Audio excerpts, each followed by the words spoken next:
just to prove how truly representative the Consultation Institute is, we've exchanged Quintin's beautiful Northern Ireland accent for my estuary drawl this afternoon. So that's just to prove that we can represent all the different parts of the UK. Just something to check that you're awake, because you are aware that we are in the graveyard session of the afternoon, and I'm going to chair all the afternoon. But can people put their hands up if they have a wedding anniversary today? That's two of us then, Peter. Your wife's there too. That's good. I'm 38 years this year. I'm very proud of that. And 20? Yeah. So.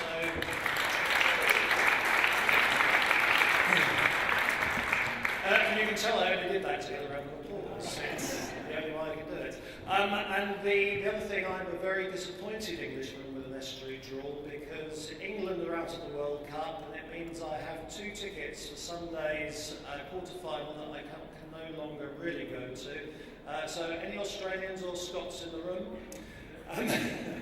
See me later. Right, that's the last bit of advertising. We've got a packed afternoon, and we've got a few announcements to make before we move on to the full afternoon session. But there'll be breakout sessions where you can choose your breakout. But please remember, on the back of your badge there are the locations. And I will remind you again that for the methods of engaging session, you will need to take your notepad and pen. It's truly interactive, and you will be working. I know that's terrifying, but live with it. So, to move rapidly on, please welcome, come onto the stage, who's going to be talking about some awards we're about to make. Good afternoon, everybody, and lovely to see you all again.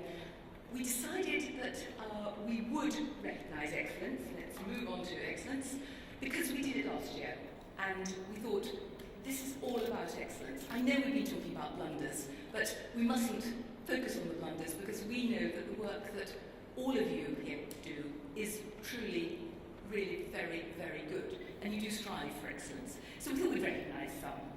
And I think one of the things that we are most conscious of in the Institute is how much you all do. So, right from the beginning of the Institute, and we're going back, I'm saying now, to 2003. Was anyone involved in the Institute in 2003? Come on, let's see if anybody... Yes, there are a few of you. So this proves how far back we go now. So, right from the beginning, we decided that it was really important to set standards, hence my job title, Director of Standards for the Institute. And it's always been important that people are recognised, even for things like attending today. Do you all know that you are getting 10 credits for being here today? Please look impressed. Yes, and this goes on our database back in the TCI office and is marked against your name. And when you've acquired 100 credits, you can get a certificate of professional development if you are an Institute member and have attended the requisite courses. And it's something that we think is really very critical, that what you do is recognised. Because a lot of the time you might think, no one actually ever says thank you to me. No one ever actually says I'm doing really well. We think it's important that we do. But of course what we've done now is move to a much broader spectrum of recognition. So, as I said, we recognise individuals, and I just need to check the current number. It's something like 1,187 people have already got their certificate of professional development, and a number of those who are going on, have already achieved, are working towards the advanced practitioner certificate. That's fantastic for individuals. But we need to go wider than that. And so we've always thought that organisations doing consultation and engagement exercises need to have something to, in a sense, help them forward with doing really good consultation exercises. That was the excellence scheme, and as a parallel, we had a number of consultancies who became what we called practitioner partners, and they too put through a tough sort of entry scheme and a continual assessment scheme to make sure that the work they were doing was constantly up to the standards that we expected. Well, I can announce that from now we are actually combining those two. because we think actually there's not so much difference between an organisation, be it a large county council, a large company, really making sure that from the top to the bottom everybody understands what really good consultation is, to perhaps a very small consultancy which needs to be recognised for the work they do. So there's going to be what we call the Partners in Consultation Excellence Scheme. If you're interested, get in touch with us, because we hope that this is going to be something we will be able to make much more accessible to you and something that you will feel proud to be part of. We also, of course, look at the software, and we've got Fraser Henderson here today, who's looked at a number of the software products that are out here. There's a lot going on that will really help you. But the big thing, and I'm sure a lot of you here have already experienced how we work with you, if you've got a really difficult, challenging consultation that needs to be quality assured. And we're sort of heading, I think, up to about 40 that we've done. Don't do them for the simple ones. These are the ones where you are doing something that you think, with your breath held, might end you up with a judicial review if it goes horribly wrong. We don't want that to happen. We want to make sure your processes are as good as possible. So quality assurance is something that we have really focused on, and we thank you all very much for sort of, in a sense, letting us in to help you through that. But today, there's going to be 4 organisations that we're going to focus on to commend for what they have done in consultation. And the first one is a map. It's a rather futuristic map, because this is actually Transport for London in 2019, I gather. We've heard about the superhighway stuff that's going on at the moment. But they have their own very special award, and they asked us if we could use this occasion to help them present it. So can I ask Peter and the team from TVL who are going to be here to come up?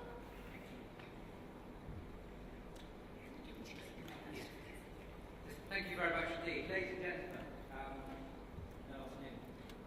Following the loss of our colleague Linda Danino in tragic circumstances in 2012, we have set up an award in her memory to recognise and celebrate consultation excellence, which is something very, very near to Belinda's heart. It was Belinda that first discovered the Consultation Institute and the courses they offered, and encouraged our participation. Our colleagues across TfL nominate individuals from the consultation team who have demonstrated their commitment to excellence in undertaking consultation and engagement on specific projects or schemes. A short list of those nominated is passed to Belinda's parents and partner to make the final decision. So this year, the winner has to demonstrate innovation, efficient delivery, lasting legacy, and excellence in reporting. So to the winner. This is some of what our colleagues have said about the person who wins this year's award.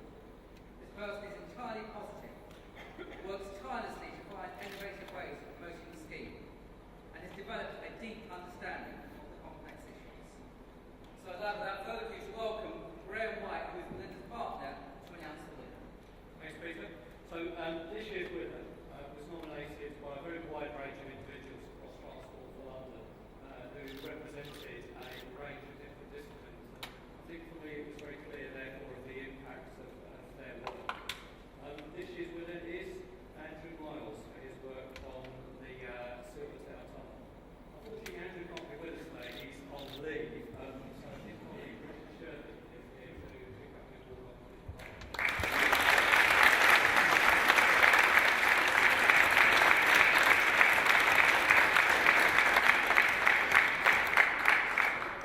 I just want to very briefly say something about Andrew. I'm delighted to accept this award on his behalf as a member of my team.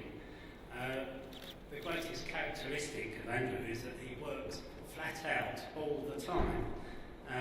There's a media caricature of the lazy public sector worker, which I dislike intensely, and Andrew is the antithesis of that. He comes in the morning, he's working all the time. There's another phrase, back office staff, which I find mildly insulting actually to people who work behind the scenes to do a whole lot of stuff, and he kind of nails that one too, because none of my team are back office staff. They're all highly valued members of Transport for London. When he transferred to my team earlier this year, I said to Andrew, well, what do you want out of your work? And he gave a list of things, but one of them was I want to go home knackered. And there's not many people that would say that, so it's a shame that he's sunning himself on the beach this week, but I'm delighted to accept this on his behalf.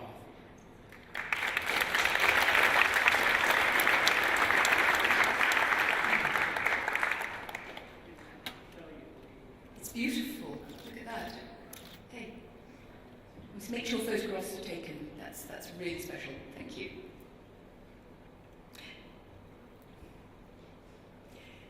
So there is an organisation recognising one of their own staff for doing really good work, and we also presented TfL with a certificate for continuing their development. I mean, I think, hands up, come on, let's see who they are.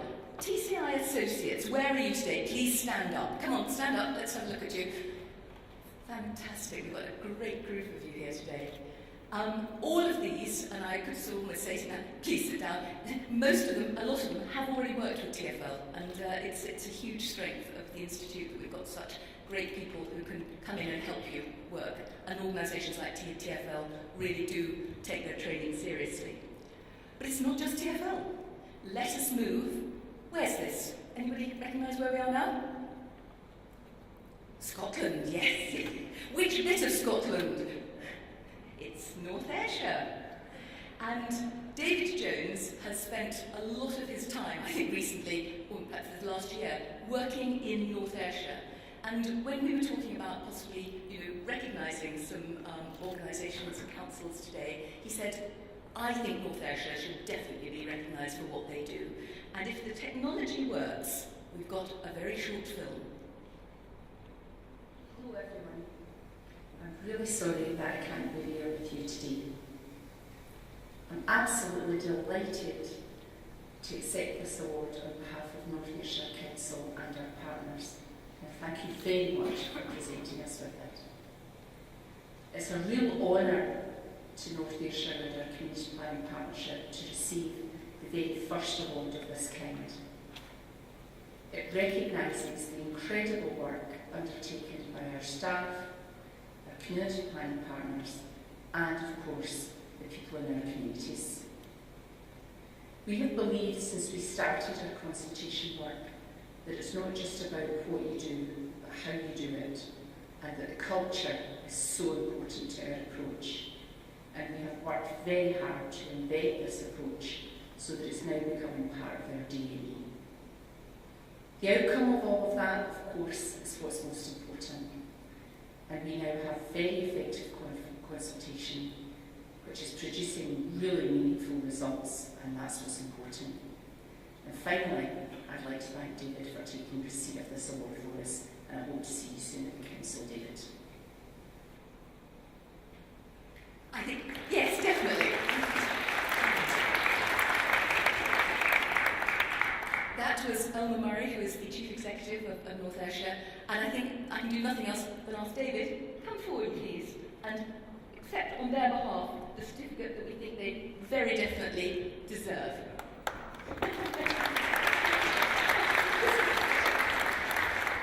Just to put this into context, the Council and Police, Fire and Rescue and the third sector together have now trained, the Council have now trained 100 staff to the CPD level and undertaking quality assurance assessments, risk workshops. And I've really been a council which has absolutely put this at the centre of how they want to engage with their communities. And I think that's why they deserve to be recognised by the Institute. Their view was that you cannot send 1 or 2 staff on a training course to the Institute and expect to change the culture of the organisation.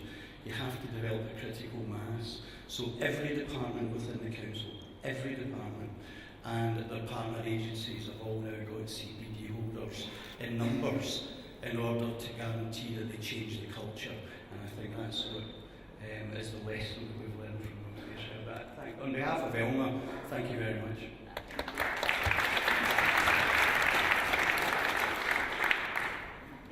Okay, quick dash down the country. Those of you with sharp eyes, do you know where we are now? We are actually at the headquarters of E.ON. Now, very different organisation, very different company, but again, showing that they really do want to do their engagement and consultation properly. And they've been working their way through the Excellence Scheme, and the thing that's impressed us is, like North Ayrshire, they have taken it very seriously from the top. I think one of the things that we have all recognised working in this area is if you don't have complete buy-in from as high up in an organisation as possible, your chances of success, however well you do something, are going to be limited. So when we do find organisations where we can get higher up into the sort of senior management levels, then we find actual doors open very easily. And that makes getting money and resources to do this work better very much easier. So E.ON has, as I said, involved their senior managers. They've really gone through the ringer on all our processes. And it's very interesting for us to examine the projects in great detail. They're nearly at achievement level.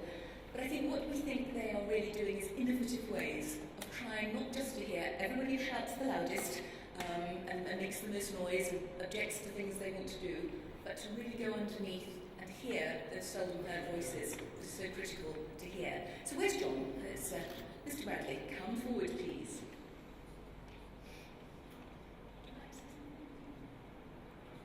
Yeah. Hello, everybody. I haven't prepared anything, so I don't know if that's good or bad. I think with E.ON, I think it's worth remembering E.ON Climate and Renewables is how difficult it is to consult on an onshore wind farm. Lots of people like the idea, but not when it's in your back garden. So actually finding ways of reaching out to different people, finding their views and opinions, genuinely trying to alter schemes, even if it's just changing the height of a turbine, changing the layout, it takes a lot of hard work, and they have a genuine commitment to doing these things honestly and with an open mind. I think that's what's most important.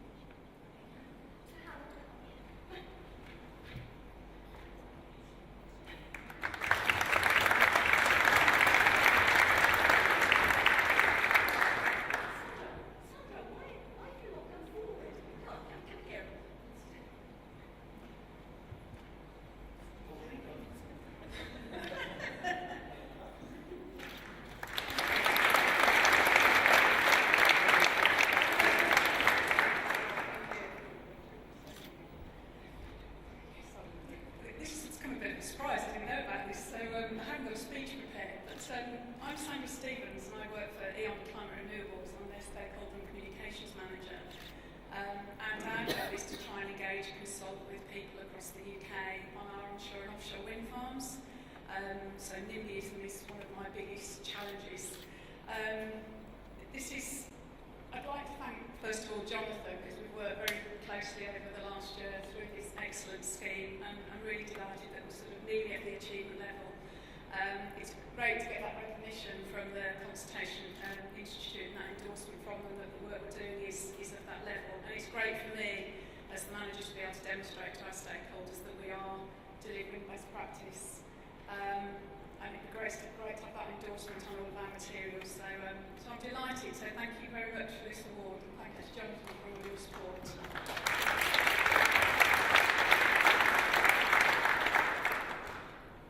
And a quick nip down to the south coast. And again, a different organisation. Now, I expect you know that obviously the Institute has a very wide remit, and part of the work that Rhian Jones and I do is very much involved into research. We are currently writing, I think some of you have seen, are now out of print. We've got a few copies left. Book, the Art of Consultation on the bookstand. We're halfway through the politics of consultation. And as part of that, we've been doing a lot of research. And we met some students from Southampton University who offered help as part of the degrees they were doing. We had some fantastic results from them, and I wish actually I could give all of them a prize. But the two students we felt really shone were Rory and Will, under the tutorage of Dr. Matthew Ryan. Now, you know that the law of consultation is probably, and that's in a sense why I'm pleased that the art of consultation is out of print, because we really were hardly talking about the law back in even 2008. Politics of consultation is going to have a lot about it in it, I can assure you. But the judicial review process and how you all need to do your consultations in order not to fall foul of it is become really one of the main things the Institute's been working on recently.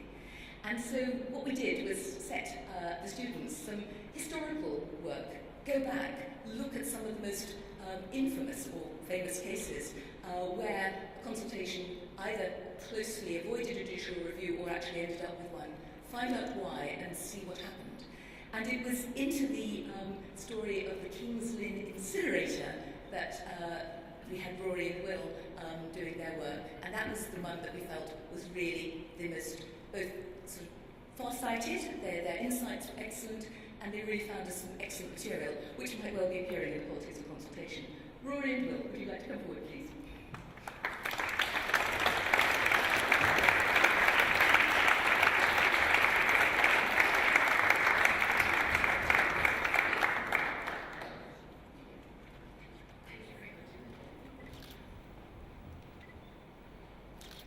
So, we gaze into the TCI crystal ball.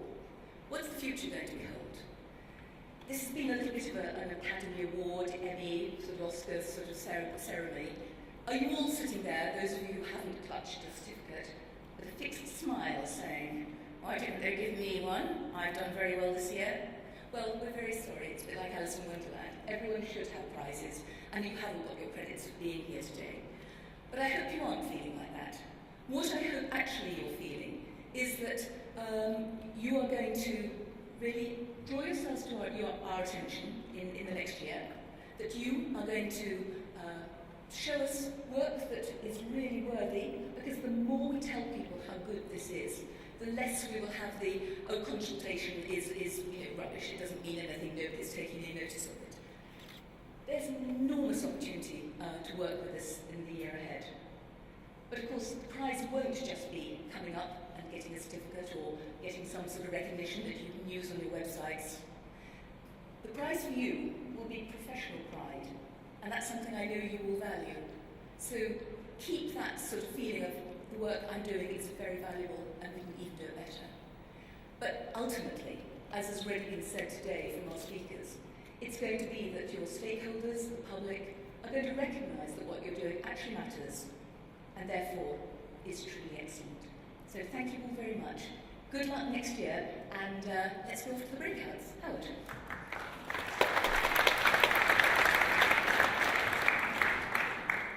Great, that's brilliant, thank you.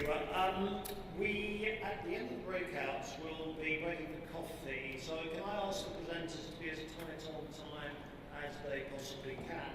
But now is your choice to make your decision on your breakout, not forgetting to take your notepads and pens, particularly if you're in the methods of engaging.